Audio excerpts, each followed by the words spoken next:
Hey everybody, it's Kenny K again with another horror movie that I wanted to review, The Hearse from 1980.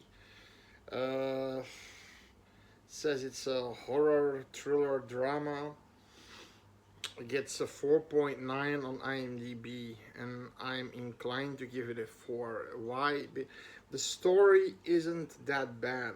Not real known actress Trish Van Devere. She plays Jane, our main character. Uh, Her love interest David Gauthier or something, Tom Sullivan. He plays Tom Sullivan, her love interest. Now, it's one of those movies. Jane inherited a house in this somewhere in a small town of I think Blackfoot or something the town's called, and she inherited from her aunt. Now, when she goes there, nobody wants to give her the way. Everybody's acting weird, acting abnormal, or just aggressive. Nobody really likes her, and nobody really wants to have any business with her in that house. Now, when in the house, she does see her aunt appear in many moments in the mirror, but it's not like moments like you have in today in the Conjuring movies. It's completely different. It's like Jesus Christ. Now it's hey, it's somebody in the picture, somebody in the mirror. Like that kind of. It's completely scareless. Um, Everybody comes to visit her realtor, but her realtor is being a dick, an asshole. He does not want her to stay there. She wants to stay there for 6 months because she lost her mom too, and she wants to sort of relax because it's so out of reach of everything. But he doesn't want that. Somebody's deliberately doing really small paperwork because in that town, yeah, you're really busy in a town that's like this big. I mean, the sheriff is acting weird and he's laughing. Everything she encounters, or like some youngsters throwing windows through her fucking window. She's like, she reports these things, and he's like, oh, yeah, that's because you're new. I mean, things like that. It's and then eventually, what happens is she starts being followed by this hearse, this car. You know, the hearse is built like a tank, and behind him is sitting a guy with a Hercule Poirot mustache like this, and a little stripe like this. And he's driving and driving. He's driving off her. He's driving her off the ditch and things like that. And it seems like he wants to kill her, but it's not that yet. So she asks for help. She doesn't get it. But then there's this guy, Tom Sullivan, who wants to help her, and he does everything in his power to help her, to be her friend, to be her fuck buddy, to be everything. So there's this moment where she, and that's why you know that the hearse guy isn't super dangerous. The hearse guy comes to her house. She goes outside to confront him with a crowbar, and the door opens.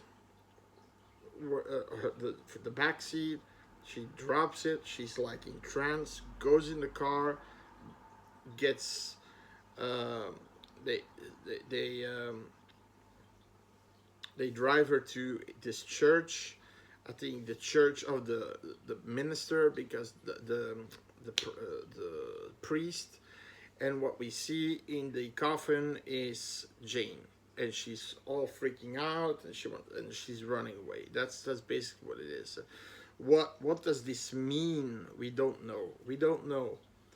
The priest himself came many times to her house, and he was even acting kind of dangerously, like you aren't born for this place. So he was saying that, like this, and then what did I say? Oh no, he was doing that shit. Like you're saying something really quietly, but still loud enough to understand you said something. And the ending of the movie. So what happens then? She again gets haunted by this limo driver with this funeral car driver with the Hercule Poirot mustache, and he's constantly she goes she goes to sit in the chair next to her bed to read, and he's sitting right next to her. She's running away in a closet. He's right behind her. Okay, that's maybe a creepy moment for some, but he doesn't do shit. Why? If he wanted to do shit, he probably done shit when he got her in the car, right? No, he's just there to manipulate her or something. There's something there, and she's reading this diary of her aunt that she had a lover named Robert, but Robert was into weird stuff. I'm not saying kinky sex stuff, but more into religiously weird stuff, like Satanism. And that's the reason Jane never knew this. Her mom, maybe, but she never knew this. So that's the reason why nobody wants that place that house to be lived in again. They don't want to have anything to do with the members of the family because they all think they're Satanists, and it's a Christian town, and that's why the priest says you shouldn't be here, and then this and that. But then a weird thing happens. Like I said, Tom Sullivan regularly comes to visit her, eats with her. There's this moment where a window's thrown in. A few kids are standing outside and they're yelling, "There's a witch, a witch!" And she's like, "Eh." I would be like, "You motherfucker, you piece of shit, Piggly son of a bitch, I'm gonna kick your fucking ass. I just bought that new window, you piece of shit." I mean, yeah, she's all her windows constantly get bursts in, constantly.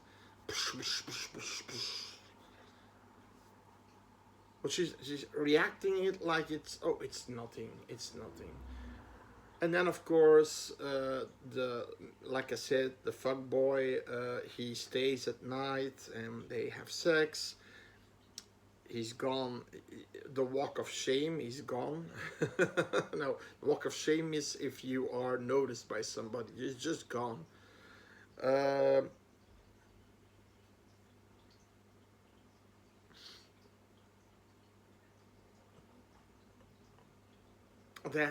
Then what happens is she again gets attacked in her house, but this time by the realtor, because she said to the realtor that she may stay longer because of Tom, because she met Tom and was against that, and he had a fucking noose in his hands. He wanted to kill her by stringing her up on a tree like they did with witches, because he thinks she's a witch.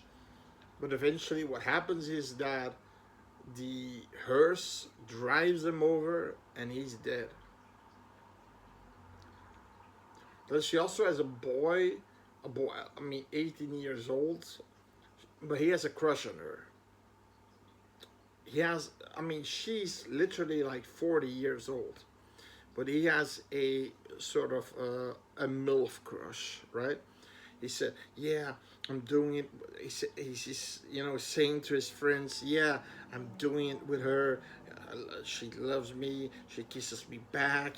Yeah, we're a real couple. Yeah, yeah, we're doing it." And while she doesn't know anything besides giving him maybe a peck on the cheek, and she brings him a flower and puts it in a pot, and thank you, now work please.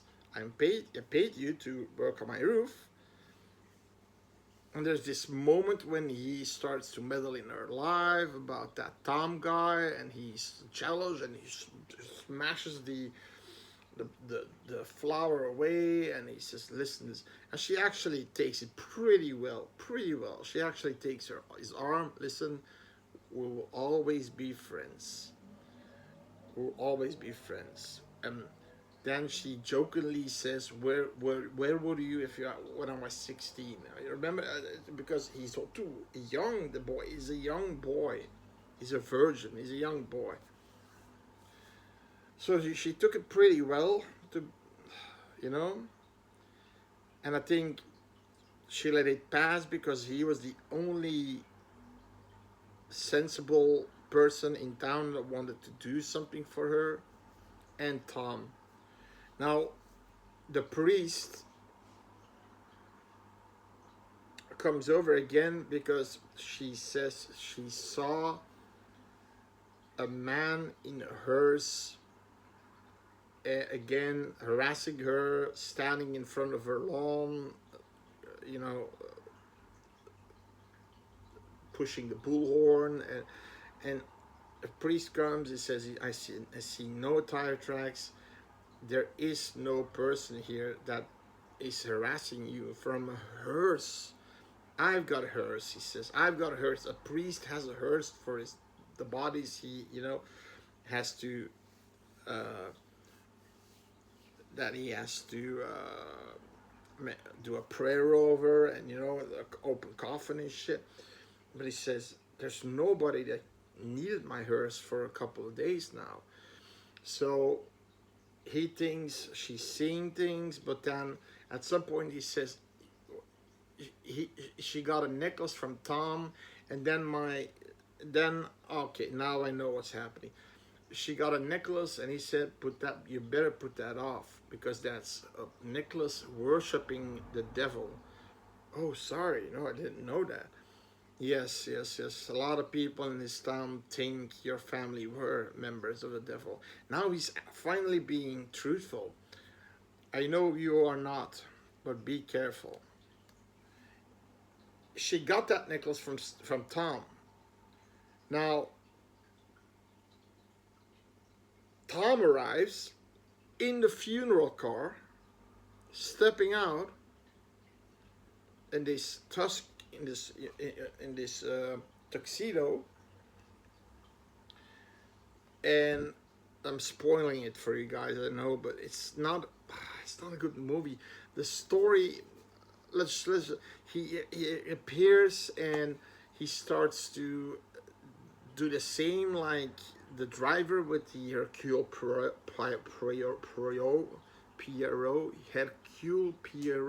mustache, the thin mustache. And he's doing the same thing, standing in front of her, then he's standing there. She can't run away. "And he's like, I want you to love me, be with me together, and we'll be the strongest of them all." Like, he's basically the devil. He's or a devil, a demon. And in any case, he's worshiping the devil.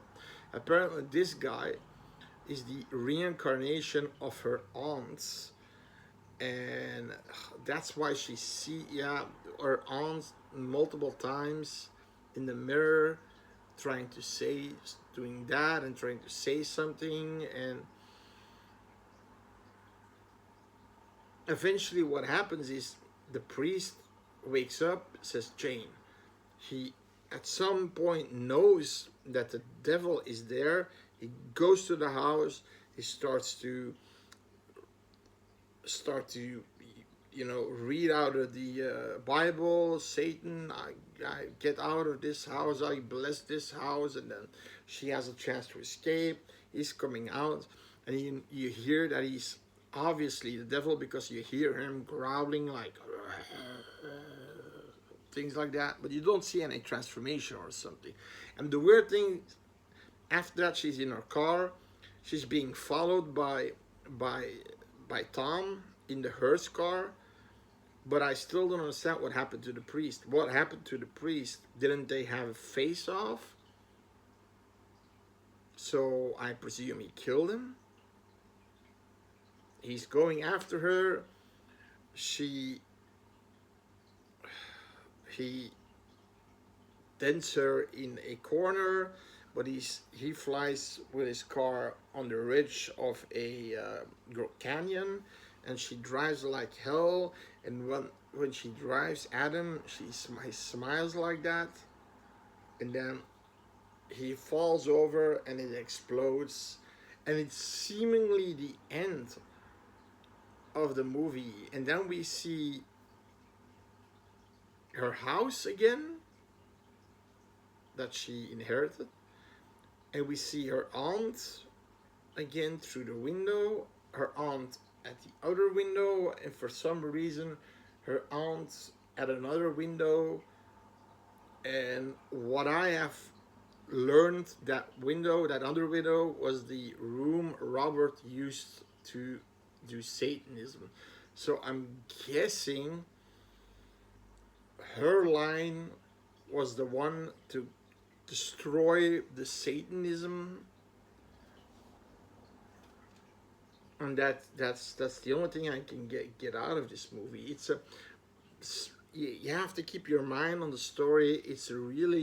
There are really complicated things happening, and I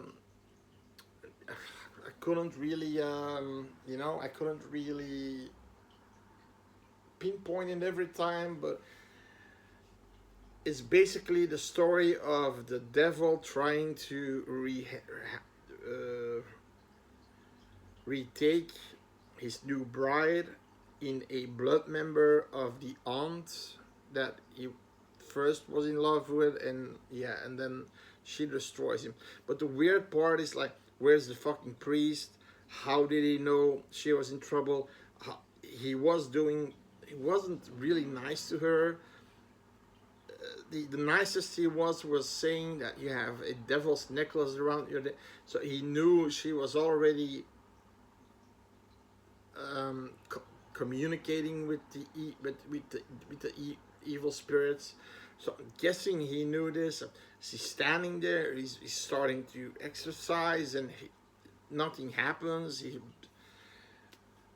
It's something felt short at the ending, and that's why I'm giving this movie a 4. A 4. It's if you're into psychological horror, where you don't have a lot of blood, 2 people die, the realtor and then the young boy. He dies, but we don't see how, but he dies. She finds a body, but there's no blood or something, but he's dead.